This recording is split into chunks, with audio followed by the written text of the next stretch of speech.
안녕하세요, 미니멀입니다. 기준금리가 1년 3개월 만에 인상이 되었죠.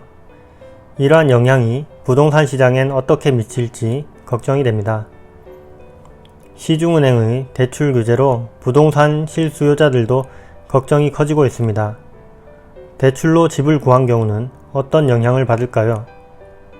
보통 가계대출 가운데 변동금리 상품을 선택하시기 때문에 이러한 분들에게 금리 인상은 부담이 될 것으로 보입니다.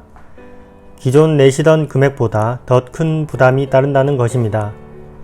영끌 B2 같은 방법의 무리한 대출을 통한 부동산 구매도 다소 줄 것 같습니다. 전월세 수요자에게 대출 중단은 영향이 클 것 같습니다. 신규 전세 매물을 구하시는 분들은 은행권 대출이 막히면 어려운 상황에 직면하게 될 것 같습니다. 앞서 말씀드린 내용이 앞으로 일어날 것 같은 일이라면 당장의 상황은 어떨까요? 8일 한국은행이 발표한 21년 8월 중 금융시장 동향에 따르면 8월 말 은행 가계대출 잔액은 1046조 3천억 원으로 전달보다 6조 2천억 원 증가했습니다. 전달 9조 7천억 원 증가한 데 비해 증가 규모는 다소 줄었습니다. 다만 주담대 증가세는 지속됐습니다. 전달 6조 원이 증가한 데 이어 8월에도 5조 9천억 원이 늘었습니다. 8월 증가액 기준으로는 상당히 큰 폭입니다. 1년 전인 지난해 8월 6조 1천억 원 증가한 게 역대 최대 증가폭입니다. 주택 매매 및 전세 관련 자금 수요가 지속되고 집단 대출 지급도 이어진 데 따른 것입니다.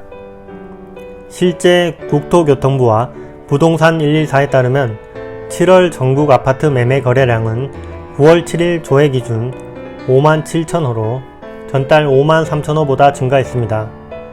전세 거래량도 7월 4만 1천호로 전달 4만 2천호 수준을 이어갔습니다. 전국 아파트 입주 물량은 7월 2만 호에서 8월에는 3만 2천호로 증가했습니다. 주택 관련 수요나 자금 수요, 투자 수요 등이 여전히 크게 줄었다고 보기는 어려운 것 같습니다. 이러한 분위기면 앞으로 전세 대신 반전세, 월세로의 전환이 급속하게 진행될 것 같습니다.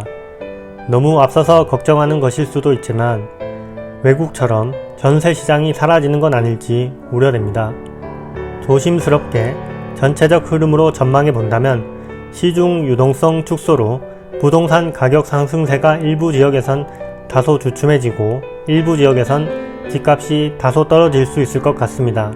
아직까지의 금리 0.25포인트 상승은 시장 충격을 줄 만큼은 아닙니다.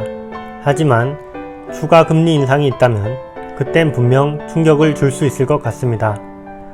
오늘은 여기까지입니다. 많은 도움이 되셨나요? 다음번 새로운 정보로 찾아뵙겠습니다. 감사합니다.